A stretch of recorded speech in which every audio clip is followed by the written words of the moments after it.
देखिए, मंडे को हमने क्या व्यू लिया था क्लोजिंग में? मंडे को क्लोजिंग में हमने एक व्यू लिया था कि अगर आपके मंडे वाले शॉर्ट हैं, जो हमने सुबह सुबह शॉर्ट का व्यू लिया था, या उससे पहले वाले शॉर्ट हैं, उनको निपटा के जाएं, क्योंकि छुट्टी वाले दिन 2 दिनों में क्या गैप अब भी हो सकता है, ये भी रिस्क रहेगा।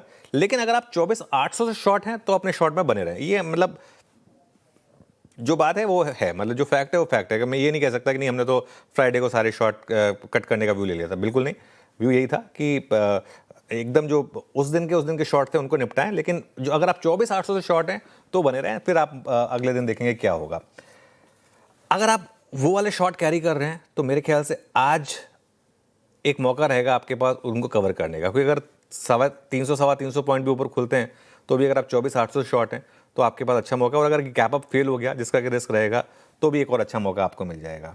आज की क्लोजिंग से क्लियर हो जाएगा कि वापस अब इस मार्केट में शॉर्ट करना है या नहीं करना है, या फिर इस मार्केट ने समवेयर अराउंड 22,000, जो हमारा एक व्यू भी था जब 24,800 पे हमने एक शॉर्ट का व्यू लिया था वीरू, उस समय हमारा व्यू था 22,000 का कि निफ्टी 22,000 तक जा सकता है। हम मोर और लेस वहां तक आ गए थे। आप फ्राइडे का अगर लो देखेंगे तो 22,250 था, तो 24,800 से 22,250 का वो एक पूरा का पूरा शॉर्ट का व्यू था, वो प्ले आउट हुआ है। आज क्लियर हो जाएगा कि ये अब यहीं पर रुक रहा है मामला, या 21,000 20,500 वाला एक रिस्क ओपन होगा मार्केट में। उसके लिए अगले 2-3 दिन आपको मार्केट को देखना होगा। आज की क्लोजिंग और अगले 3-4 दिन वो इंपॉर्टेंट हो जाएंगे। एक लॉन्ग वीकेंड भी आ रहा है, वो लॉन्ग वीकेंड पूरी ग्लोबल मार्केट के लिए, उस चीज़ का भी ध्यान रखिएगा। बैंक्स और एनबीएफसीज, मुझे लग रहा है आज बैंक्स और एनबीएफसीज में बड़ी वाली शॉर्ट कवरिंग हो सकती है, क्योंकि सबसे ज़्यादा पिटाई यहीं पर हुई है। अगर आप देखें निफ्टी बैंक, अगर आप देखें निफ्टी फाइनेंशियल सर्विसेज, और यहाँ पर बहुत ज़बरदस्त शॉर्टिंग है। जैसे एसबीआई है फॉर एग्जांपल, एसबीआई अगर आप देखें, एसबीआई की सूरत बदल गई है पिछले 1 महीने में। 1250 वाला स्टॉक गिरकर 980 तक आ चुका है ना। इसका ज़रा 1 महीने का चार्ट रखिएगा। हाँ, 1235 का हाई था और अब हम 980 तक आ चुके हैं। इस तरीके से हम गिर चुके हैं। यहाँ हो सकता है कि एक थोड़ी सी बड़ी शॉर्ट कवरिंग वाली रैली हो जाए।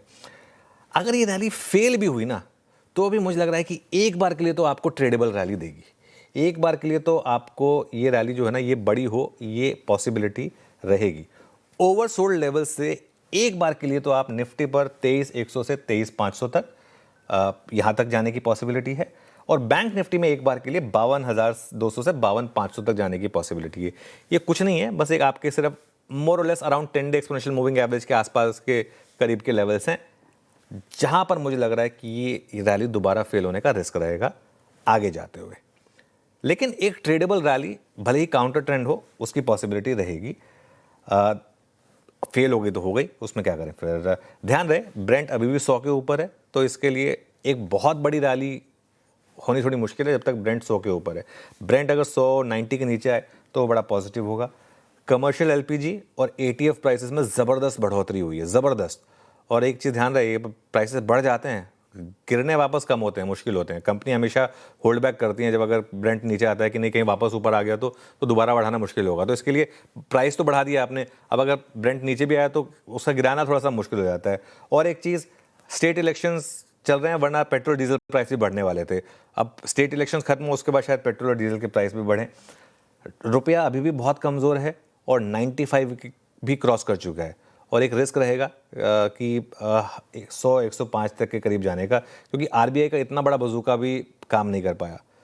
तो ऐसे में एफआईआई की बड़ी सेलिंग कंटिन्यू करे, ये रिस्क रहेगा, और हर रैली में वो और बेचें, ये रिस्क रहेगा। तो ऐसे बाजार में ना फंडामेंटल तेज़ी एक्सपेक्ट करना थोड़ा मुश्किल है। ये एक्सपेक्ट करना कि यहाँ से बस मार्केट वापस ऑल टाइम हाई पे चला जाएगा, हो सकता हो जाए और वो अच्छी बात होगी अगर हो जाए तो, लेकिन इस समय मेरा बेस केस वो नहीं है। मेरा बेस केस ये है कि ये rally at some point fail होगी। अब वो आज की आज फेल हो या 3-4 दिन चले उसके बाद फेल हो, ये कहना थोड़ा सा इस समय मुश्किल है। लेकिन अभी के लिए हमारा व्यू नियर टर्म में ये है कि एक बार के लिए तो एक शॉर्ट कवरिंग बाउंस बनता है। अब देखते हैं वो कहाँ तक चलता है। ओके।